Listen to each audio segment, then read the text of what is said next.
Hi, we're Allie and Dennis. I'm Allie. I'm Dennis. And we're at 1066 Chamberlain Street in Fairfield in Victoria. And we're just about to head inside to have a look at this passive house, half duplex. And the developer and homeowner is going to answer a few questions for us. Come on in and join us. Hi everyone, I'm at 1066 Chamberlain with Christy. She's the owner and developer of this great passive house project over here. Hi Christy, I'm going to ask you a few questions and we'll give everybody an idea of what passive house is like and what it's like living in this neighborhood. Is that okay? Of course. Your home's not just energy efficient, but it's also eco-friendly. Can you talk to us a little bit about that? Sure. So the passive house standard is a performance-based standard, meaning that it sets targets for things like how much heating energy your home can use, how much cooling energy if applicable, how airtight it needs to be, but it doesn't tell you how to do that. So there's a lot of freedom to bring in sort of your other values, which for us included, using local materials to the extent possible. We carefully deconstructed the existing home by hand and have reused a lot of the wood, for example. And durability was really important to us. So, through my work as a building scientist with RDH Building Science, spent a lot of time looking at different assemblies, and from a durability perspective, we went with an enclosure approach that we felt was bulletproof. So you're building something new. There's a lot of carbon emissions involved in constructing something new, so we want it to last and just make the best choices possible. So a couple of examples of where that manifests is you typically need to build fairly well insulated walls, and there are different ways you can do that. You can build a very thick wall and stuff it full of insulation, or you can build a more conventional wall and put the insulation on the outside with the porcelain screen, the cladding exterior to that. And we found through our research that that's really the most bulletproof way to do it. So we've got, on this house, we have exterior insulation. And when I say exterior, I mean on the outside of the structural sheathing, which is the most, it's potentially vulnerable part of a building. So if moisture and condensation gets into your structure, that's where you can have problems. And so by building this way, you're always keeping the structure warm and dry. So all the way around the building, including over the roof and the walls and around the footings, we have insulation outside the structure. And I know that you can't tell by the video, but this house feels different than another house does. It feels solid. It feels, like a tank or like a Mercedes. Everything closes nicely. There's no mechanical sounds. You can't hear the outside. It's quite beautiful in here. So can you talk to us a little bit about your energy cost? You may only have anecdotal information because you've only lived next door for a few months, but could you give people an idea of what they might be expecting for their energy costs? Passive house does very well, the model does very well, is predict your heating energy costs. Mm-hmm. And there's a lot of good evidence over 30 years of this type of construction, particularly in Europe, that we typically model for about 10% of an average home's heating energy use. So 10%? So 90% reduction, yeah. And that's pretty well backed up by monitored data that tends to be what these homes do achieve. And then where things vary is sort of, like I said, how you use the home and how many people live there and that sort of thing. So we wanted to talk a little bit about the benefits of a passive home and what most people might not know. You talked about energy efficiency. What are some of the other benefits that a regular person on the street may not know about a passive home? Sure. Yeah, the thing that you hear most commonly from people who live in passive houses is the comfort.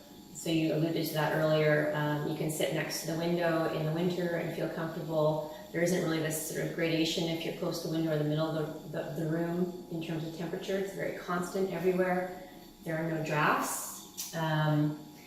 There's also, you're required to provide mechanical filtered ventilation. So one thing I've noticed next door, and it could be due to other factors as well, but I usually get really bad spring allergies. Mm-hmm. This year I've had basically nothing, and I'm certain the filtered air is contributing to that. So you're not, when you're sleeping and breathing deeply, you're getting continuous outside air that's passing through a filter first. Let's talk about the maintenance of a passive home, because I think most people might think it's quite complicated.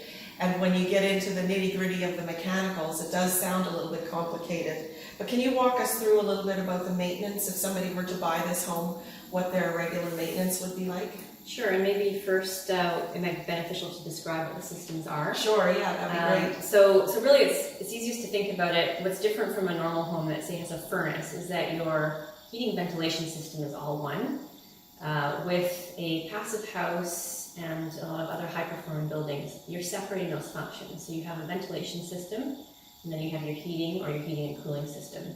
The ventilation system does provide some heat in the sense that it warms up the air as it's coming in by recovering heat from the exhaust air, but it's not like physically adding grid-generated heat.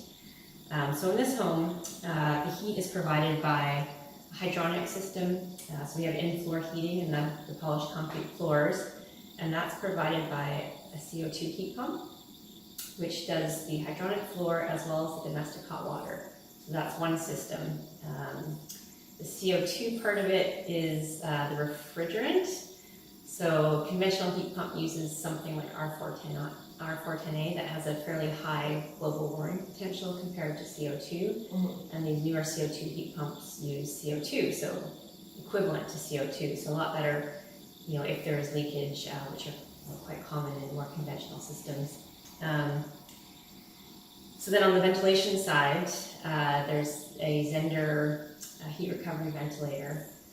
So you have sort of two separate controls. You're controlling the temperature that you want the room at, that then talks to the heat pump system. And then you have your ventilation air, which has, you can control it on your app or on the wall controller, and tells you you can schedule like a basic level of ventilation. You can boost if you're having a party or something. You can reduce it down to minimum if you're going to be away for a week. Christy, you live next door, mm-hmm. You and your husband and little girl. Who do you hope buys your home? Who do you hope is your neighbor? Well, I mean, I personally believe that, communities are healthiest and most interesting when there's a range of people living here. So, we've got a pretty good mix of ages, retired people, families, people with different backgrounds, who lived in different parts of the world. So, I mean, we're pretty open in that sense. In terms of what a buyer might be interested in, our location is, I think, unbeatable within Victoria. Mm-hmm. If you're someone who likes to walk a lot, it's just incredible. Garry Oak urban forest, beautiful gardens, and just wonderful places to walk. You're also just a short walk to Bay Avenue, where you can get all your groceries, cafes, restaurants, pretty much everything you need within a short walk. Of course, if somebody wants, they care about reducing their impact on the environment, this would be a great fit for them. But even if you just like it, you're going to have a lower impact on the environment, so maybe it's an opportunity for somebody to learn and just live more consciously. I do want to say thank you, and can you remind us, please, since you're the developer, what the name of the website, if people want to check out sort of your process? You've got quite a good blog. Can you remind us of the website? Sure, yeah, it's called stretchdeveloper.com, and yeah, for anybody who's really into the nitty-gritty, it's all in there in gory detail. So thanks so much, Ellie. Thanks very much, Christy.